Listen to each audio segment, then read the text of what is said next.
Lang to guys, yung beef at saka mga gulay, patatas. Tingnan itong babae na to. Kasi kakating ko lang yung ating mulberry. Lobat na ako eh. Ano ba bang?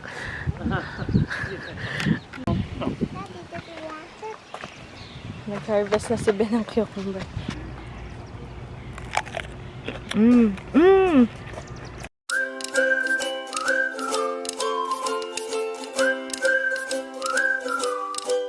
Hello mga kahingal, anong nangyari? Sobrang lamig. 60 degrees guys, pero sa labas 40 degrees. Laging 20 something. Oh. Ayun guys, yung ating ibon, he didn't make it. Siguro may tama ng ngipin ni Bebang. Kaya yun, so sad. So si daddy nang bahala dyan. So, oh my goodness. So may bago akong tanim. Napakita ko na yata ito kahapon yung bigay ni Manong. Ayun. Tingnan natin kung mga strawberries pa. Ito, mga hilaw pa. Ayun pa, meron pa dun. Kaya lang hilaw pa. Ito, namumulaklak kasi huli to eh. Baby pa to. Anong tawag dito? Huli tong sumibol. Kaya huling namulaklak. Alright, dito naman. Ito. Di pa ready. Tapos may mga puti pa. May mga white strawberries. Lamig. Tapos nilagyan ko nito. Yung iba dito nakuha namin dun sa dumpster doon sa ano, doon. Basta doon, ito pa. Andun pa yung mga nakuha namin na balag. Super lamig. Sabi nyo guys, dapat pala to tanggalan din ng sanga or kalahati daw nito. Sige, putulin natin ngayon kasi dahon lang yung tinanggal ko. Sabi ng iba, kalahati raw. Tama ba ga? Hindi ko alam, baka naman masyadong maano guys. Hindi kaya. Naglalaro sila ng frisbee. Ito yung gunting ko. Okay, so tingnan nyo ang trabaho nitong si Bebang. Ayan, wawasakin niya yung aking halaman. Baba! Bebang, baba! Bebang! Tingnan itong babae na to. Kasi kakating ko lang yung ating mulberry. Lobat na ako eh. Ano, Bebang? She wants to scratch. It's so cold. So cold. Yun, naka-jacket na naman kami guys. Naka-jacket na naman kami. Kala ko summer na. Tingnan natin. Ito si Bebang. Uy! Wah! Kaysa dun sa tama ba guys? Naman ano to, maano ba? Mapuril yung ayaw ng sumibol. So kalahati lang, testingin lang natin. Yung malalaki ito, iwan ko na siyang ganyan. Oh my gosh, ang lamig guys, mga guys. Ito tanggalin ko to. Stressin daw natin. Ayan.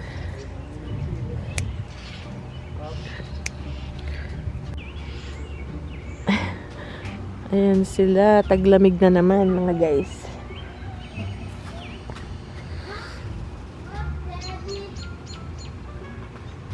Smile, you're on camera. Where's Bebang? Bebang's on the tree. Naku, lobat na ako. Ayun siya. Oo, tapos kinukuha niya yung maliliit na ibon doon. Yung mga di makalipad, sinusungkit niya sa nest. Talaga to si Bebang, may kalokohan. Ito, nagwawala yung mga ibon. Hunter siya guys, hunter. Kaya wala tayo magawa. Ganyan talaga. Hindi natin siya mababantayan at matatalian. Nagliliparan yung mga ibon. The birds are flying away. Bebang, get down here. Do not touch that squirrel.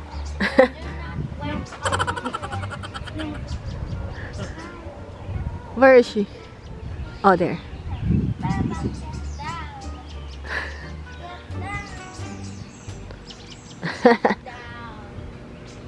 Alright guys.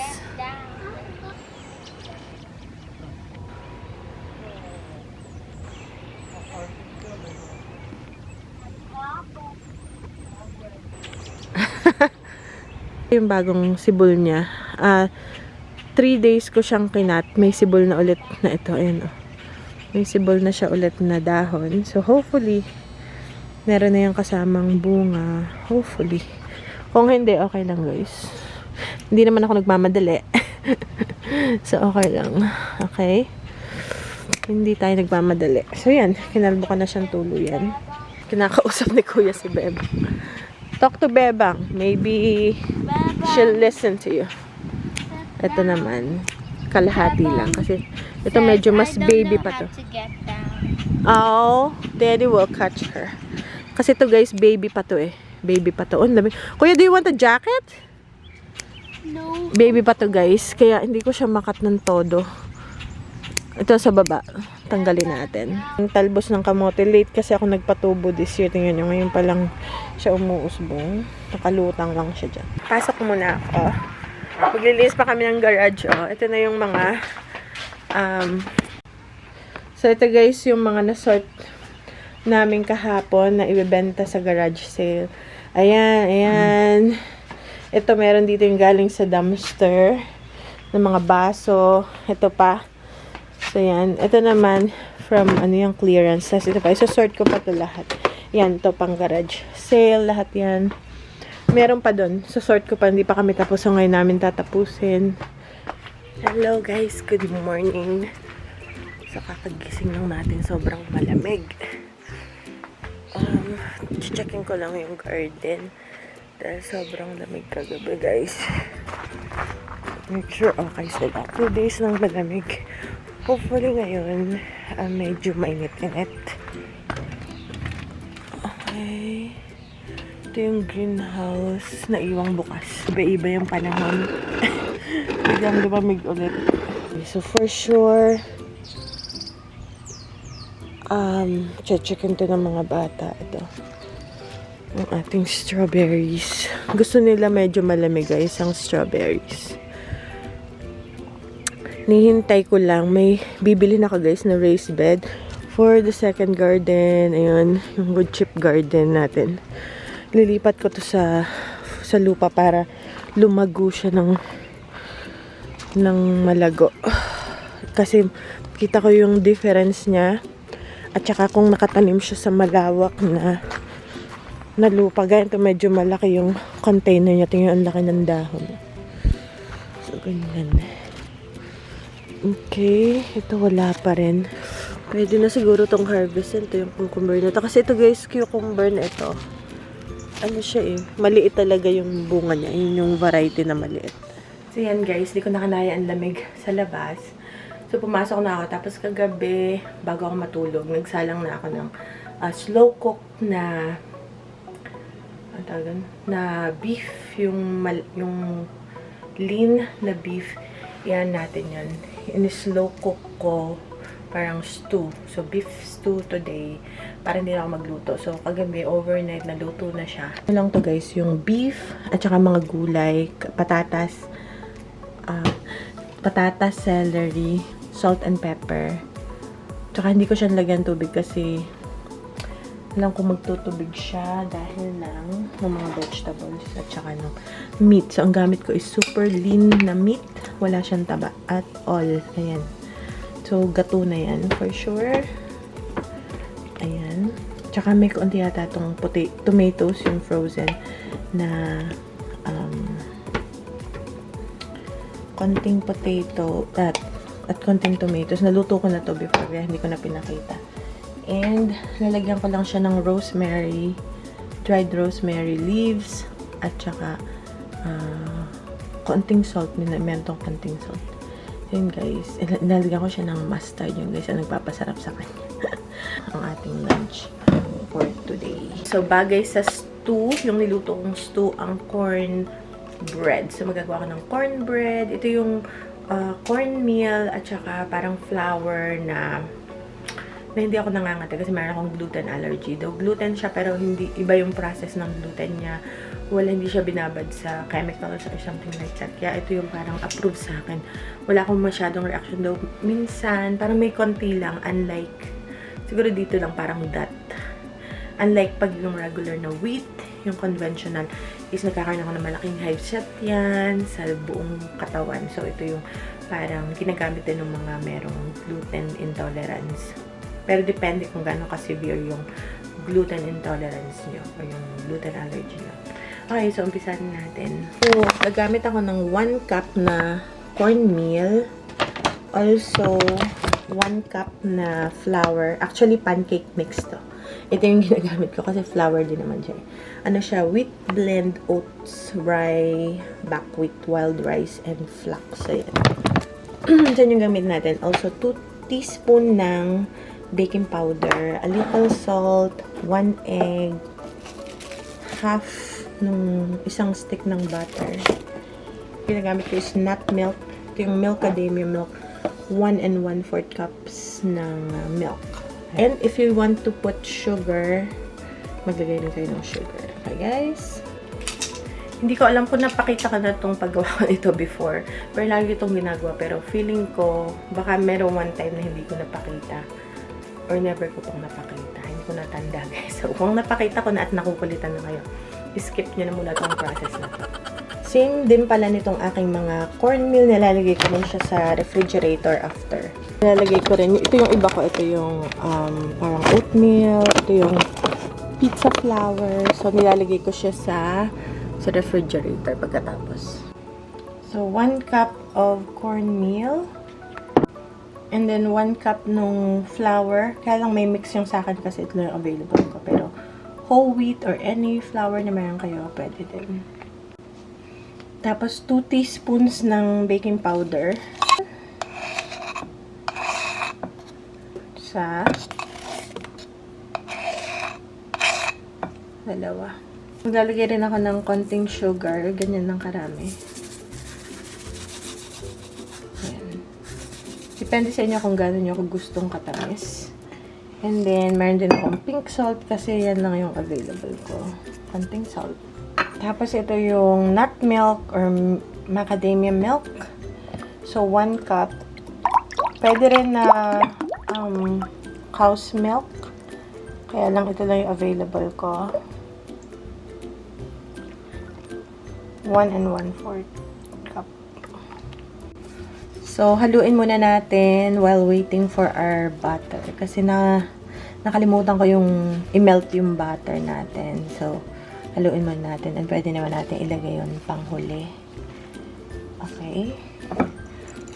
Tapos, ito pala yung 1 egg natin. So, pinagsama-sama ko na. Pero kung gusto nyo na, hiwalay nyo muna yung dry ingredients, tapos yung wet ingredients, and i-mix.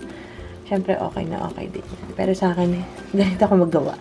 Hinahalo-halo ko na. So, iba-ibang paraan tayo ng pagluluto. Gusto ko kasi yung madali lang, yung wala masyadong proseso.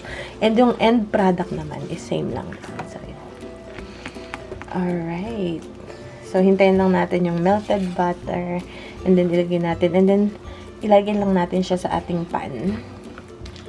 And, ready to cook na siya. 350 for, ano lang siya, 20-25 minutes. Ganun. Sa air fryer na lang. Pero, make sure na ibababa ko siya para hindi masunog. So, ito na guys, yung ating melted butter. Hindi ko siya ilalahat. Ayan, titira ko for sa and then, meron din tayo na optional lang to guys. Optional lang tong vanilla. Gusto ko lang yung mabango siya, kaya lalagyan ko. Pero, you don't have to. Alright, so yan na ang ating amazing cornbread. Pasensya na, medyo matamlay ako. Kakagising mo lang. So, yan na guys. Tapos, ilagay na natin siya sa ating pan. Alright. So, kumuha ko ng konting butter dun sa ating melted butter para ipahid dito. So, meron na yun. Para hindi siya dumikit. And then, so, pinreheat ko na yung oven. And then, ilagay na natin guys.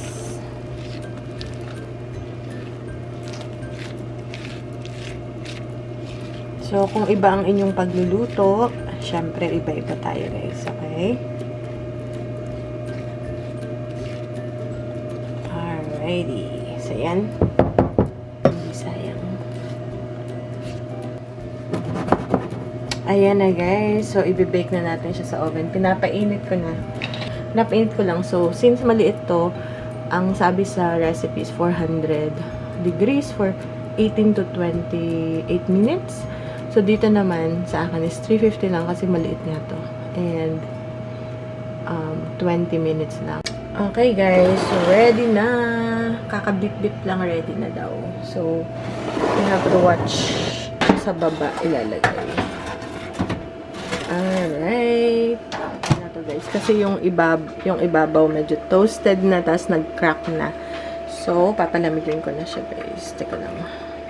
So, yan na. Okay. Yan si Ben. Tapos, guys, nagpuprune ako ng tomatoes. Okay, so i-prune natin yung ating tomatoes. So, ito, guys. Tinanggal ko yung mga suckers, yung mga sumisibol dito. Tapos, kinlin ko yung baba para, ano siya, may aeration ba? Para may, magandang daluyan ng hangin, ganun. Kasi, nagiging cause daw yun ng disease pagka hinayaan nyo na ganito.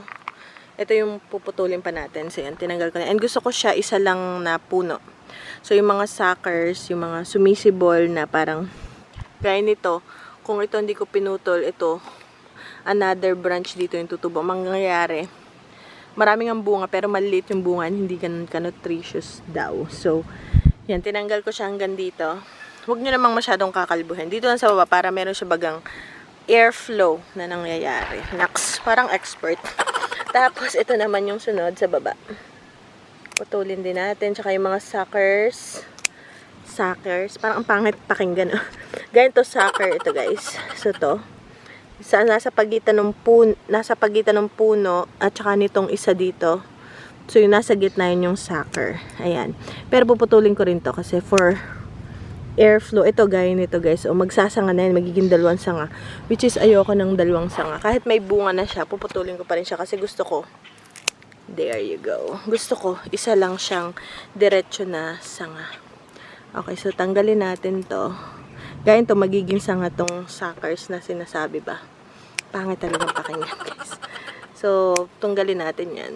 Ayan. So, okay na yan. Para mag-focus daw yung energy or yung mag-focus ng energy sa bunga, hindi sa dahon. So, yan. So, we'll continue to do that. So, yan. Siba malinis na yung ilalim. And ito naman, nakabila. Ayan. Tapos, make sure, ito rin. So, tatanggalin natin yan. Kahit minsan may bunga na eh. Pero gusto ko isa lang siya. Diretso. Yung isang puno lang. And then next, ito naman. Ibang variety naman to, guys. So, linisin lang natin yung bottom for airflow. Tapos yung sucker dito. Na magiging sanga. Alright.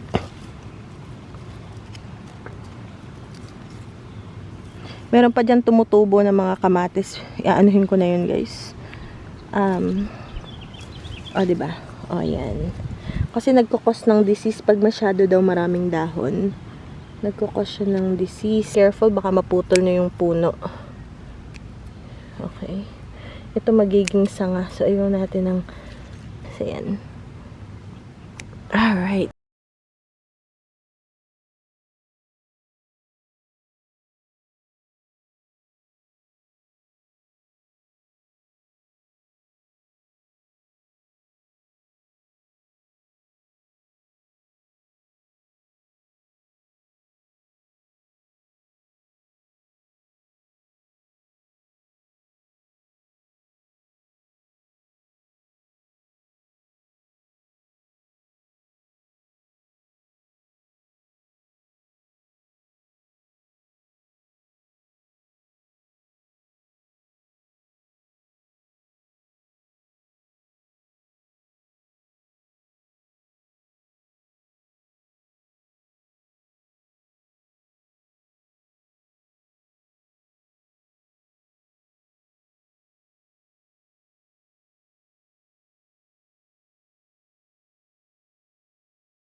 Nag-harvest na si Ben ng cucumber. That's the most. You sure it's big enough? Yep, it's a small white cucumber variety. That's it. See, it's so white. Ben, you want another one? Ito, Bunsoy. Ito. Harvest tayo, guys, ng cucumber. That one looks better than this. This is, hold on. I'm just gonna twist it. We don't wanna cut the, here, Ben, I want you to twist it. Twist. Twist. You have to twist it. Yeah. Good. Good. Twist. Twist more. Twist. Pull. Good job. So, irarab nyo kasi may tinik siya. And then, after that, you can eat it na, Ben. It's a white cucumber. Sige. It's juicy. Daddy too. Oh, he wants Daddy to try it first. Crunchy. Wow. Sweet. Wow. Really? Wow. Oh, Ben, ikaw eat it. Really good. You can eat it. I want you to, pie. if I eat it, you'll eat it. Kasi hindi niya to, guys, masyado gusto. I'm not gonna eat it. Yeah? Look at that. Oh. Would you look at it? Would you look at it? See? Oh. I Wow. didn't expect. I thought it'd be more rubbery. Like that. Because it's too yellow, right? Wow, it's super crunchy. Oh, Yan ang great. first harvest natin ng cucumber. Ah, diba? Refreshing. Wow, refreshing, yeah. Just a little bit. Wow. Wow. Yeah. Mama, Gusto niya talaga mint. mint. Taste my mint. So, lagi niya akong pinapatikim ng mint. Okay, I'll try your mint. Try my cucumber one more. That's how you start. Refreshing. Wow. Ito pa. Diyan mag-start yan. Kasi talaga hindi, ang gusto lang nito sa garden talaga is okra. Oh. Tsaka mint. Daddy, where's the worms? Still here. Ano yun? Worm? Oh. Nasaan yung iyong worm bin? Oh, take a bite. Baby steps. Ano yun? Baby steps. Wow. Sarap na, Ben. Takot siya kaninang tikman eh. Yan ang mga paborito nila. Mga uod. See, there's more here.